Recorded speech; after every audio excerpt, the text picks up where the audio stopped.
Okay, so we're going to talk about the Wilderness Protocol tonight, and this is something that could save your life or the life of somebody else, and that's why anything, any topic like this is worth watching a couple times in your lifetime, right? So if you've seen this presentation before, uh, you could learn some new stuff. Um, And if this is your first time, well, there you go. So let me just introduce myself. I'm Dan. I actually have been with the RATPAC for a while. I am. I went through a couple of earthquakes many years ago. Earthquakes that changed my life. One was a 7.5, and the other one was a 7.4. And because of that, I wanted to get into ham radio. And now that I've been in ham radio for a while, and really I'm uh, focusing on emergency communications or MCOMs, this wilderness protocol is something that is near and dear to my heart. And we're going to talk about the importance of it. So let's carry on. I'm going to talk about, first of all, what it is, give a little bit of a brief history, and actually go and talk about how I can use it to help me or others. And then we'll have a question and answer period at the end. I'm definitely not going to take all hour for this, so we'll have lots of time to discuss and ask questions and that type of stuff. So, okay, so what is it? That is the big question. If you've not heard it before, the Wilderness Protocol is a dedicated effort from within the ham radio community to ensure that emergency communications is available beyond normal repeater coverage, or in the event local repeaters are off the air and not reachable in any emergency situation. The purpose of this initiative is to offer stations outside or without repeater range capability an opportunity to be heard when needed the most. The Wilderness Protocol suggests that radio operators in the amateur radio service monitors standard simplex channels at specific times in case of emergency or priority calls. And that's the crux of the Wilderness Protocol. This means you could say that we, as ham radio operators, have a responsibility to monitor our radios, even though, now listen to me carefully, even though we are not on a net. Can you believe you can use your radio for more than just nets? Well, you can. And so the Wilderness Protocol is actually pleading with each of us to do that. And we're going to discuss the particulars.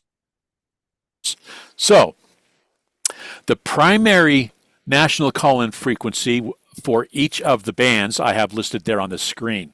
Anytime I am out and about, I'm always monitoring at least the 5.2 in addition to the repeater that I am talking on.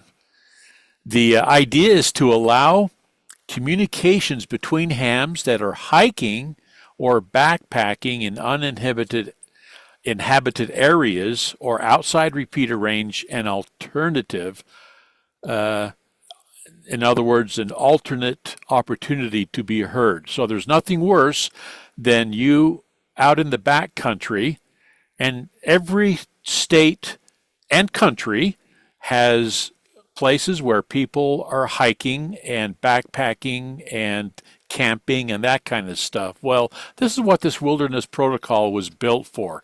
It allows those people to have a better chance of being heard and getting in contact with the outside world. And it's not just for hikers, although primarily it was created for hikers and backcountry people, but it's available for anyone to use at any time assistance is needed. And I briefly said that I monitor the 5.2 when I'm traveling. I actually have a little sticker that I put on my window that tells everybody that I'm monitoring 14652. And that's just, I do that all the time, regardless of where I'm at. Everybody here in Salt Lake County is running the wilderness protocol. So we are all, at least have one of our bands, one of our radios monitoring the 5.2, if we can.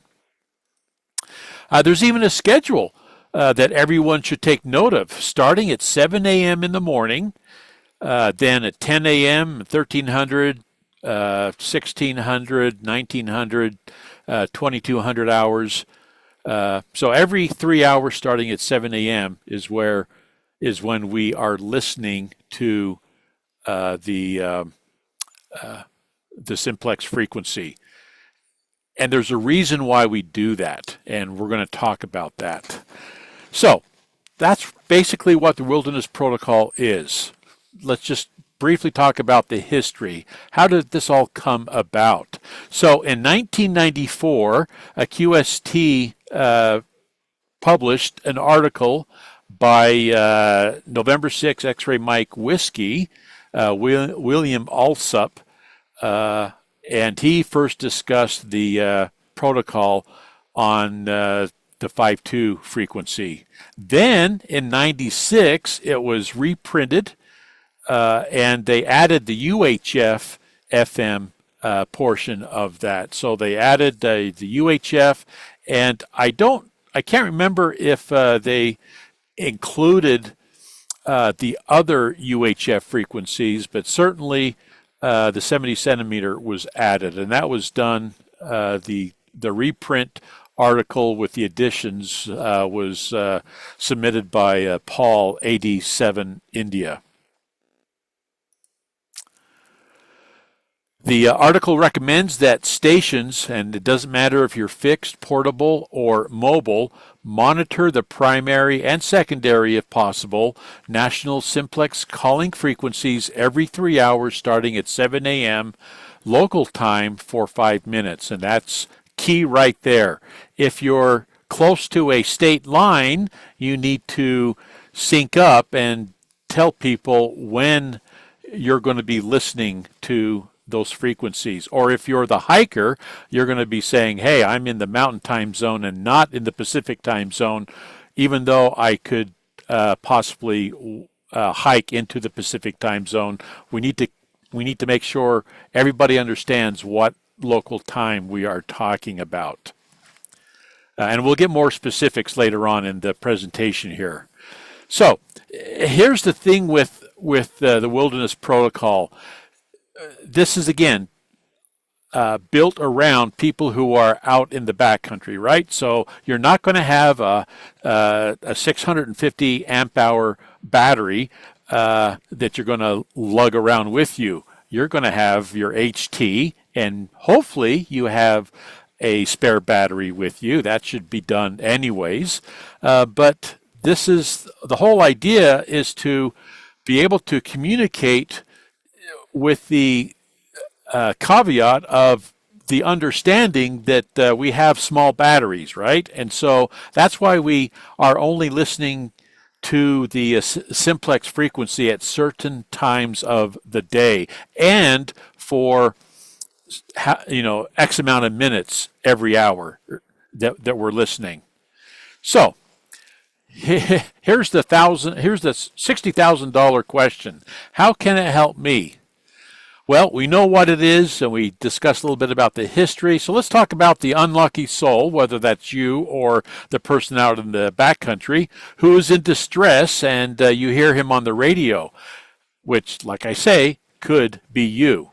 So let's talk about how it can help me. Well, an increasing number of hams who are serious explorers of the wilderness, again, carry these handheld transceivers. I always do. There's, again, the two issues that come up. One, the radio capabilities and repeater locations, right? It's many times you're out of the range of a repeater, and so it's only simplex. That's why we monitor the simplex frequency. Second, our HD has a small battery. So that's the big issue number 2. So we can't be listening and transmitting full time, right? We're not going to be doing even 50% duty cycle. It's going to be just a few minutes every 3 hours in this case. So we need to be cognizant of our battery. And if we understand this, then the Wilderness Protocol can indeed save the day. This requires, however, others to be using this Wilderness Protocol as well. It doesn't do anybody any good if you're the only one who knows anything about the Wilderness Protocol. It needs to be known and practiced by anyone with a ham radio. Every club should make up their own Wilderness Protocol, and it should be, like I say, practiced at a county level and within your club. So what should we do as amateur radio operators? That's what we're going to talk about now. Again, Wilderness Protocol is a great idea, but before we even touch the radio, there's some fundamental rules that we need to understand. Rule number 1, you need to assume that your radio isn't even going to work. Something's going to happen to it. You're going to lose it. It's going to fall down a 3,000-foot crevasse, whatever. So the rule number 1 is don't ever rely solely on your radio, especially your mobile phone, to get you out of a sticky situation. Okay, your primary strategy, and if you forget everything I've said tonight, don't forget this. Your primary strategy must be self-sufficiency. Okay, you must already be prepared for the unexpected. If you think you're going to go on a 4-hour hike, you need to assume that you're going to be stuck, possibly with a broken ankle, and you need to spend the night at wherever you're going to be hiking to, okay? Which means that you need to already be ready for that. Rule number 2, know what repeaters are available, okay? Try to put yourself in the best position to communicate to somebody, okay? And so what I do, anytime I go to a new area or any area that I go to, I find out which repeaters I can talk to, okay? And I pre-program them into my radio.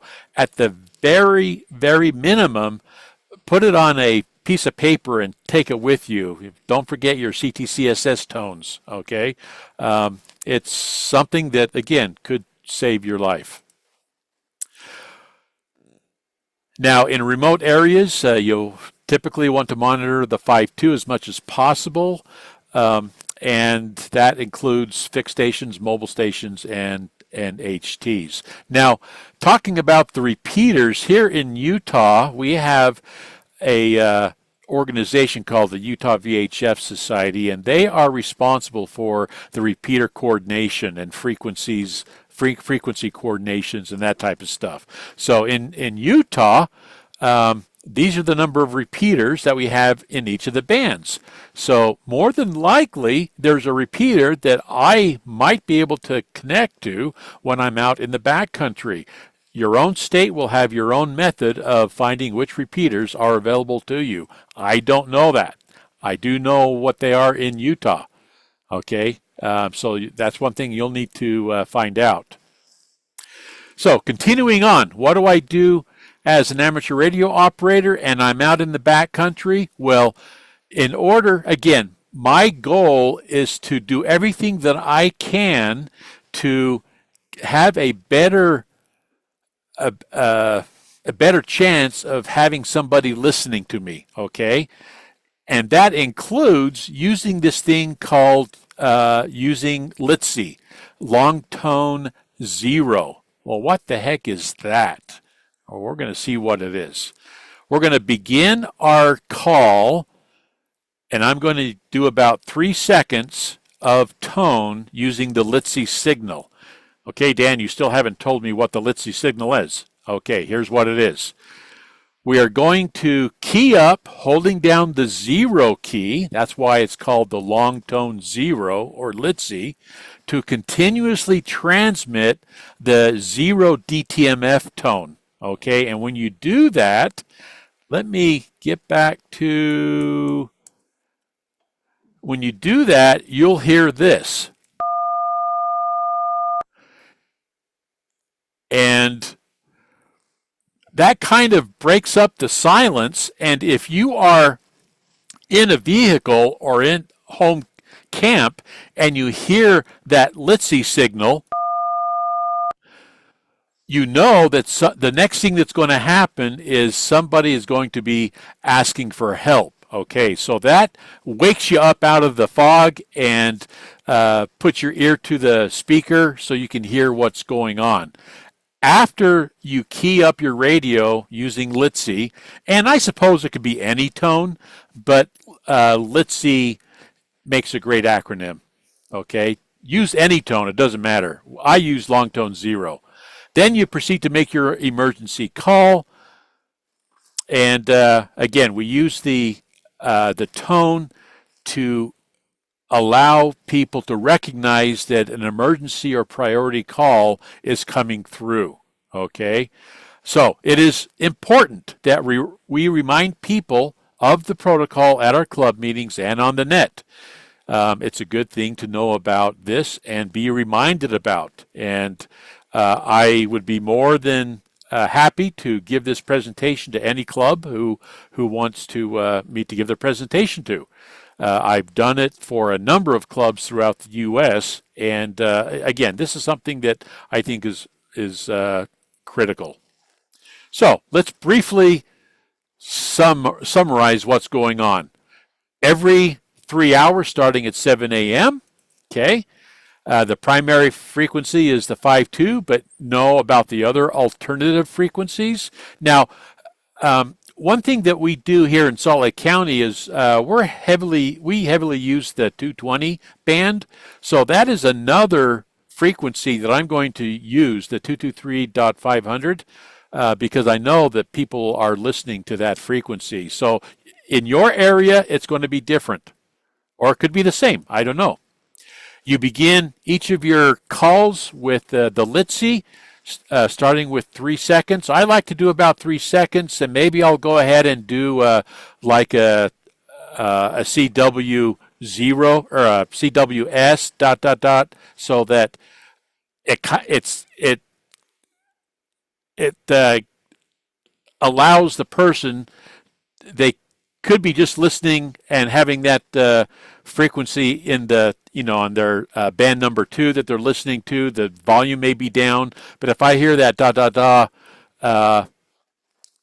and it kind of is different from everything else, so it kind of wakes me up from listening to the white noise and allows me to then hear break, this is such and such, and I need help. However you want to call out for help. At that point, you need to hopefully know where you're at by already knowing ahead of time where you're going, and you'll have a map with you, right? And stuff like that. So you continue that for 5 minutes, and then you turn off your battery. Okay, you conserve battery because you may have to, if no one is contacting you back, then you want to wait and do it again in another 3 hours.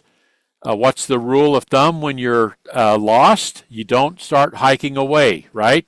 You start doing things during that 3 hours to become comfortable, make a fire, make whatever, so that people can see that there's somebody that needs help, whatever. Now, one thing that I do is I have these laminated wilderness protocol cards that I will make a bunch of copies of them, okay? And it tells you how to do the wilderness protocol.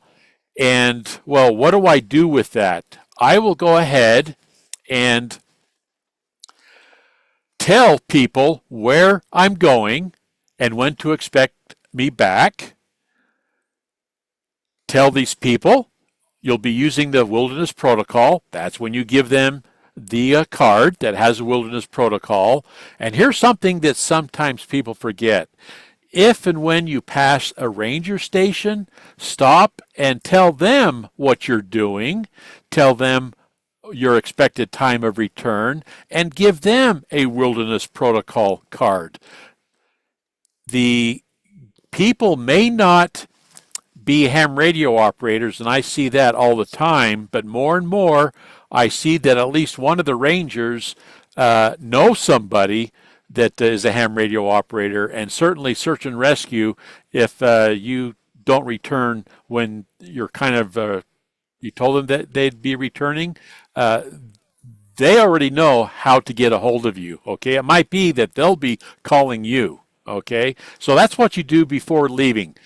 Know where you're going, tell someone where you're going, when you're expected to come back.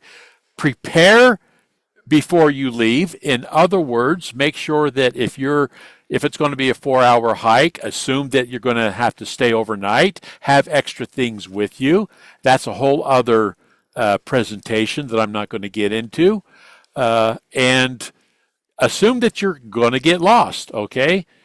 Take the extra battery, take an extra, well, actually, I'm going to talk about this here. So in the field, here's what I want you to do. Already be prepared for the worst, okay? You're already going to do that. You already know that your radio is going to fail, okay? If your radio is still working, obviously you want to try to find a location that's at a higher altitude. I always carry with my HT a J-pole antenna, similar to what Dr. Fong sells. I made my own, and I put it up over a juniper tree or whatever, get it up higher than as high as I can, and already I'm increasing my chances of contacting somebody, because now I've made my radio act as if it's a 15-watt radio instead of a 5-watt radio by having an external antenna and having it high up in the air, right? So you want to do things that will allow you to get a better chance of being contacted, right? So higher altitude is definitely one of them. Get your antenna up as high as possible, like I said, and for goodness sakes, never, ever, ever say what's the worst that could happen. I did that once, and I'll never do it again. So, what about other forms of communication? Well, a lot of people aren't ham radios. Can you believe it? Personally, I think that's blasphemy. But hey, you know what? There are other forms of communication. So, GMRS, FRSCB, MERS, whatever it is, pick a plan. It could be that plan that we just talked about. There's also two other plans that are very common when we're talking about wilderness protocol communications. And that is a 333 plan. That's one of them. And then the 321 plan. So the 333 plan is every 3 hours, listen for 3 minutes on channel 3. Now, obviously, that's assuming that everybody's watch is synced up, right? And everybody, because we're doing it every 3 hours, everybody is dealing with the same local time. Okay, so that's something that needs to be understood. You need to understand the time zone that you're going to be talking and listening to. I personally don't like listen for 3 minutes, but maybe if all you have is an FRS radio, the battery's not the biggest on those, nor is the antenna. So, on channel 3, you're going to be doing there is no LiTZ capability, just doing a break to try to be different from the white noise. There's the Project 321 plan. So that's channel 3, 2 minutes, 1 hour intervals. Okay, that I know there are CB groups that use that here locally. 321. Whatever it is, do it and practice it. There's the on the 15s. So family text every 30 minutes on the 15th. So that's 9:15 and 9:45. Okay. Regardless of what plan you use, identify a plan that will work in your area. Educate the club, the city, your partners that you're going to be hiking with, people who are home, the rangers, whatever. Educate, educate, educate. Pre-plan your trips. Don't make the mistake of not telling people where you're going and when you'll be back. Okay, you not only need to know that, but knowing that you're going to be using the wilderness protocol. Boy, I tell you what, if I know someone is using the wilderness protocol, I have a couple of Yagis that I always have available, and in the backcountry, I'll go ahead and use those because it will then make their 1 watt radio seem like a 10 watt radio if I'm pointing at them directly, and it just gives a better way of communicating, a better chance of communicating. So let others know your plan. That is so critical. And if you do all that, you'll be safe and have fun. And it has to be in that order: safety first, then the fun. And really, that's all I had. I'm going to open it up for questions, but I want to invite people to again return back to RATPAC and take a look at all the presentations that they have. I also have my own Salt Lake County YouTube presence, and so you can go there. You can always email me, n7xdl.dan@gmail.com. If you want me to give this presentation for your club, I'd be happy to. It's just absolutely critical that we get the word out and that we practice it. Don't assume that anybody knows it, okay? Pick a plan, use it, practice it, and there you go. So I'm going to stop sharing, and let's have a conversation. Anybody have any questions for me? Well, I have a comment. Shoot. Some radios, Icon in particular comes to mind, does not have a touch tone pad, but you can program it to send out touch tones. So that's something to think about also. That is an excellent comment on that. All my radios, they all have pads on there. And so even my Motorola's, my XTS 5000s, that's all padded. And so I can always transmit that if I need to. But having it programmed in there is an excellent idea. Thanks for that, Dan. One person says 3 seconds or longer so an operator who is scanning can catch the LiTZ tone and stop scanning. Yeah. 3 seconds is the bare minimum. If things are at a critical state, again, I kind of do da da da, and so that's, I guess, an O, huh? SOS. Da da da da da da da da. So anyway, anything to break up the monotony, anything to be different. Okay, so that's why we use the LiTZ, so that you can turn your radio down, and if you hear the tone come up, then you know that the someone's going to be talking at the other end of that and be asking for help. So there you go. You got your hand up, sir. Yes. Good evening, everybody. This is Gene, N3XUS from glorious Killeen, Texas. My question is cross-border operations when it comes to the protocol, specifically northern part of the United States and Canada, right? Basically right along the border, and also southern part, United States with Mexico. Is there like any type of agreement or protocol that allows such cross-border communications? I'm not aware of any. That doesn't mean anything, though.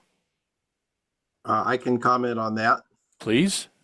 Hi, Marty N6VI. As far as Canada, U.S. operators may operate to the same extent of their license in Canada as they do in the U.S. without any approval or anything else. It's automatic.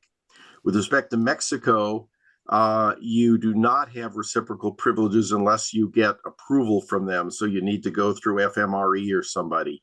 But Canada's easy. You can bring your handheld and operate just as you would at home. How about emergency communications? There's no, if the operators where you're going are familiar with the wilderness protocol, then that's it. As far as, can you use your license in Mexico if it's an emergency? Well, you can try and ask forgiveness later. But again, in Canada, there's no issue. Now, my wife and I, in addition to doing a lot of driving in Canada, we also have flown up there in a small plane.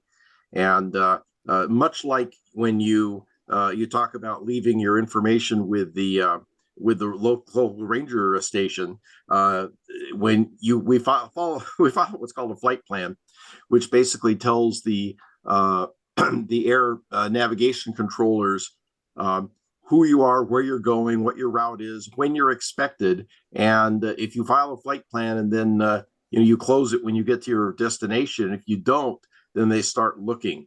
So the idea of leaving your itinerary and your waypoints with somebody, even if you're just hiking, is a really good idea, and it's recommended. Also, if you're going to start in your vehicle, you can leave an itinerary on the windshield where somebody can see it, so they know, if they find your car, at least they know where to start looking.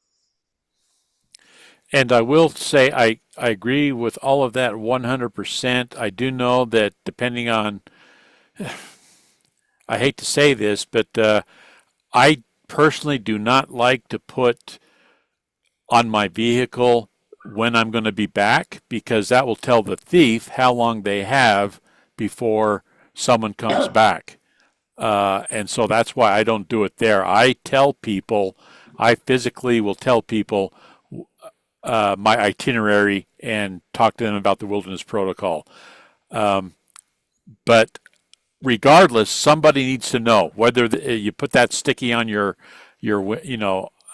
on your car so that other people know, or in another method. People need to know where you're going. There's too many people that have passed away that did not do that, and they only made that mistake once, and that's all it took. So don't be a statistic, and tell people where you're going and what time you'll be back. Now, I've had personal experience with this wilderness protocol. I had a friend who was up on the Jeep trail on the side of the mountain, and he got completely lost. And so he called down, and we were listening, and he was close enough to a APRS gateway where we were able to see him on the mountain, and we were able to tell him how to get back. Okay, and I know of other examples where people have used the wilderness protocol to get out of trouble. The idea is to do everything you can to put the luck in your side of the fence, right? Turns out Mother Nature really doesn't care, nor does she have responsibility to your welfare and safety. You are responsible for your welfare and safety, okay? And so using a protocol like this allows you to have a much better chance of surviving. Great information. One last comment or question. What about maritime operations? I'm going to have to defer that to somebody who is familiar with maritime operations. I do not know. Okay, no problem. Thank you. WinLink is popular. Marty, you're on mute. Well, folks, let's all just be jumping in here. Raise your hand. Dan's got his hand up now, or put something in chat, but don't just jump in. It becomes a free for all. Dan, go ahead and take it. A lot of personal maritime uses WinLink, and you can trace them very easily like that. Okay, I've never used it before. I'm going to leave that to the professionals. And we got some professionals on here too when it comes to WinLink.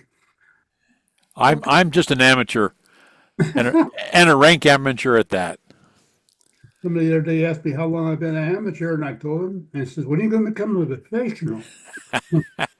Never. Never. All right. Barry, how we doing in chat? We're good in chat. I just had a comment there about, it's anybody that's going to go into the woods or the wilderness, you should call it, should probably A, have a first aid kit, and B, they should have a mirror with a hole in the middle. So if you're in an airplane, they'll see your flag. That's going to be location dependent, and I'm going to leave that to your, to your wherewithal. I have lots of ideas. I travel all over the U.S. I've been into a lot of situations. I can give you my take on it. Other than maritime communications, I'll plead ignorance on that. But if you have any particular questions, contact me. Now, one person asked, is it okay to make a test call on the wilderness protocol before or during a hike? Absolutely.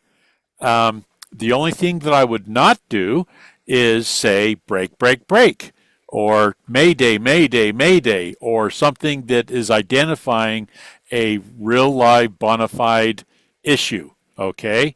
You can still use the LiTZ. Okay, that there's no FCC rule that says you can't.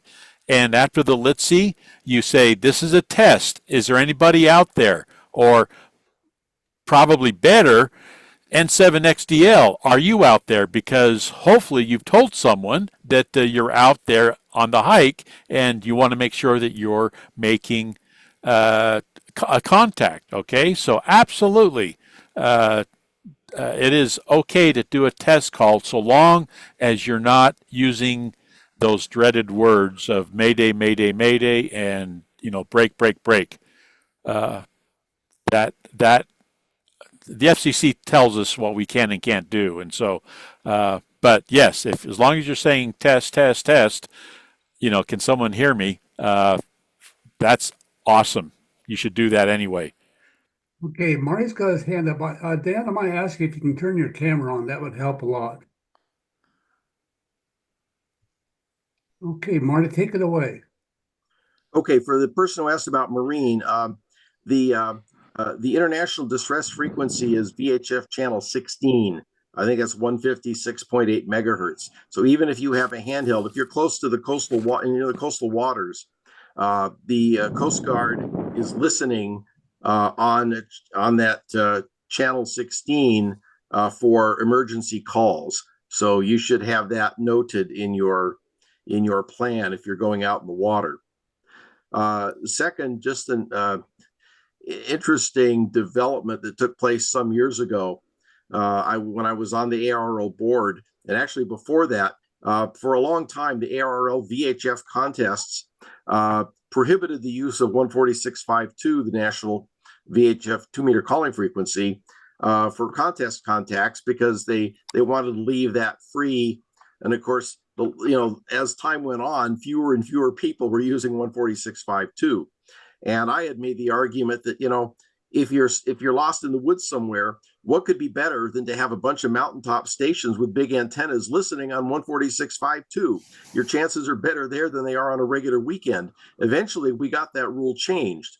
So if you happen to be contesting and you're in the mountains somewhere, which a lot of us do, make sure you keep an ear out for weak signals on those at those times that are specified by the Wilderness Protocol, and obviously either assist or clear the frequency as appropriate if somebody in fact needs help. Now, Marty, I have a question for you. about the VHF radios that you see everywhere, and channel 16 is always displayed in the marketeering brochures, right? That it says typically channel 16. Are they licensed? Is that a licensed system there where when I buy a boat and I buy a VHF radio, do I need to get an FCC license for that? I believe it's the same as aircraft. You need a simple radio operator's license. There's no test required or anything. But I will leave that. That's my assumption, having been a pilot for some years. Right. But I will leave that to somebody who knows the maritime rules. If you happen to run into Gordon West, WB6NOA, I'm sure he knows because he's very big into in the Coast Guard. Sure. Coast Guard Auxiliary. Now, I do know this. As a ham radio operator, and I do have radios that will transmit out of the ham radio band, and I'm okay to use that because I'm going to be using it in an emergency. Okay, so I'm not going to worry about any maritime rules if I'm near the coast and I need to get a hold of somebody. If I'm on a boat and I need to get a hold of somebody, I'm going to use whatever means I have available to make that communications. Okay, and that includes maritime operations. I'm assuming it would be ridiculous if the FCC would preclude the VHF frequencies, right? So as a ham radio operator, I'm going to turn it to whatever that frequency was, 152 or 156 or whatever, and I'm going to, in a bona fide emergency, I'll use Mayday or break to get a hold of somebody.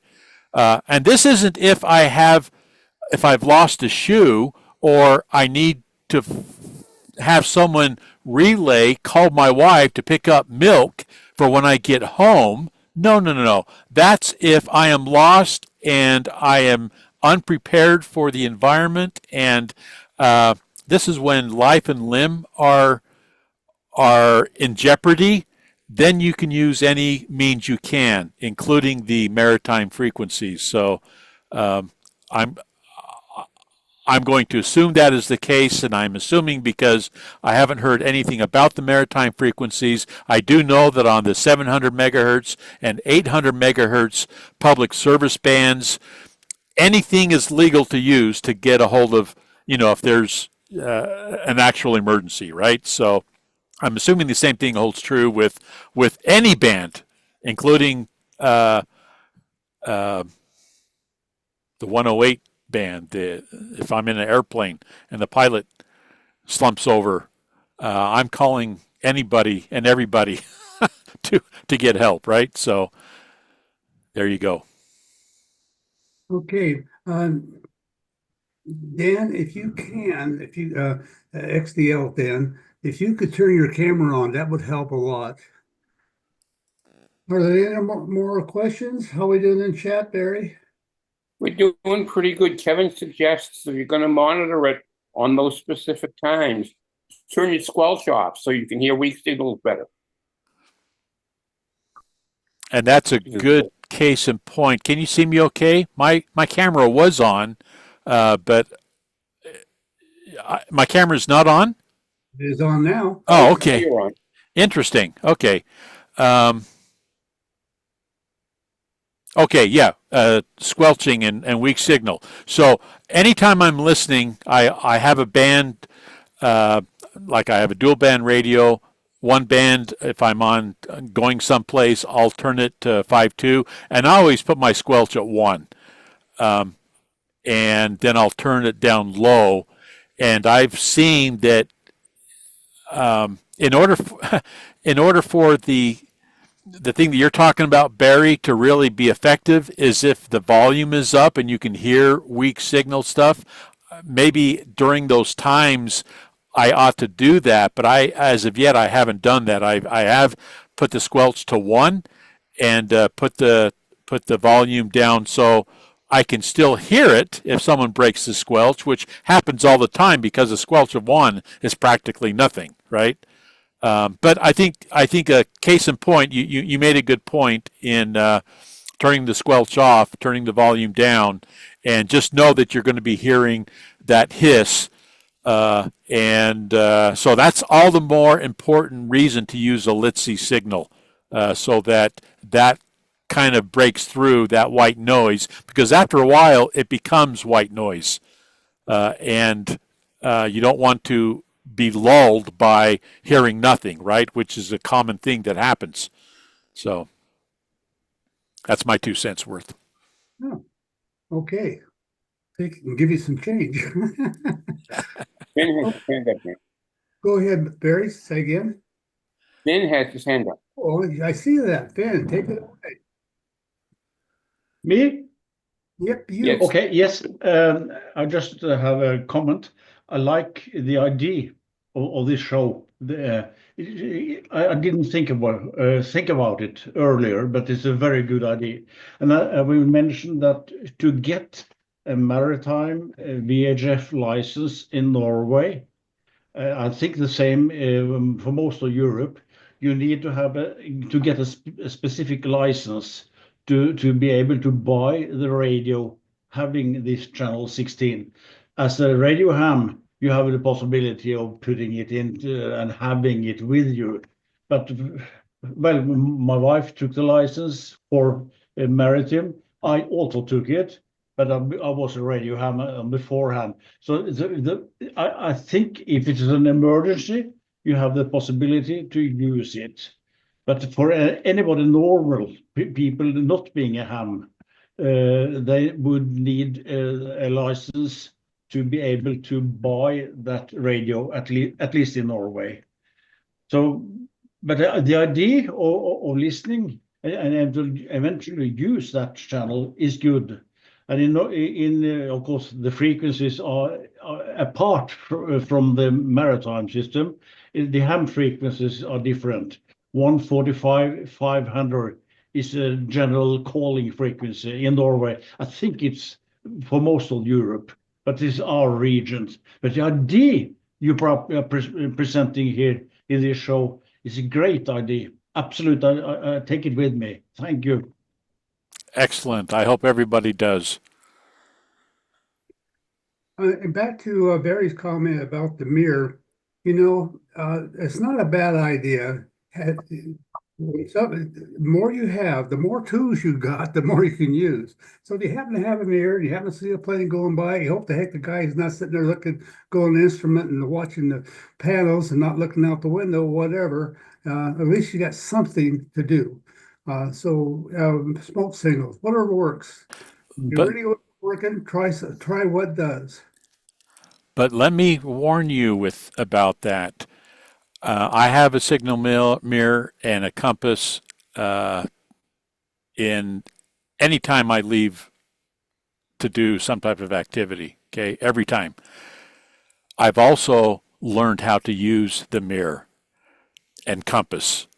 Don't take stuff that you don't know how to use, thinking that you don't need it, and you're going to be expecting to read the instructions on the back of the mirror. If that's the first time you use the mirror in an emergency, then you're risking your life or the people around you, right? Learn about that stuff now. And you don't have to wait for an airplane to signal. Go down the street and practice mirror comms. Make sure that you know how to use that little hole in the mirror and where to look and where to position the sun. It takes practice. It is not it is not something that is inherent. You have to practice it. And I mean, that's why we have ham radio. That's why we deal with ham radio classes all the time, right? Because we learn and practice our trade. Okay. Well, same thing with mirrors. I see too many people bring their stuff and they've never used it before. That's almost as bad as not having the stuff. Okay. So yes, bring the mirror, but already know how to use it. Yes, bring a compass. Already know how to use it.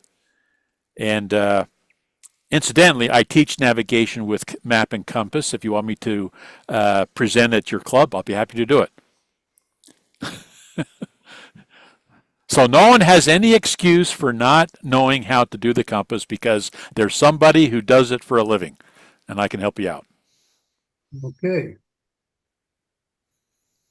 Anybody else? Any questions, comments, answers? Yeah, mostly answers, please. I'll go back to Barry. How we doing? You're good in chat. I have a little question to you, Dan. Yeah. Lundwall sounds Swedish for It me is. when you pronounce it as I do. Lundwall, not Lundwall or something. Lundwall. Lundwall, that is correct. I am a Swede. Ah, thank you. Good. My mother is Miller, German, and my father is Lundwall, Swede. Yeah. Perfect. Love to hear all the rest. The rest was history. Okay. Well, we're stretching into an hour. This is good. Good timing. Throw it out there one more time. Any more questions? Comments? Answers? I don't hear, see, or anything. Unless Barry's got something, all of a sudden, I'm going to pull the plug here and hopefully see you guys tomorrow night. Thank you all for coming. Good night. Yes, Thank you. Fine show. Get some Thank you, sleep, Dan. Finn. Yes. Good presentation. Thank you. Hey, Dan, hey, can you check chat? I just sent a suggestion. Kevin, thank you. Air Force turning off swells, hence a chance you might hear responding operator. Air Force training, left hand thumb up, right hand holding the mirrors. Again, you're going to have to practice that. That's definitely what's in the instructions, but actually doing it is two different things. I think So practice it, I did. and don't practice it on an airplane. Practice it on someone else. Okay, you don't want to be signaling an airplane because they may call it in. Okay, so Well, when I was in the Air Force, we did practice it on a helicopter. well, yeah. I mean, you're in the Air Force, of course, but I'm not going to signal life flight going by. Just because I'm practicing. No. I'm going to. wait till April Fool's Day. The food in Utah, Salt Lake County jail is not very good. Not that I would know. All right. Okay. Well, if there's something more to add, subtract, or divide, I'm going to pull the plug. Thanks, everybody. 73s. 73.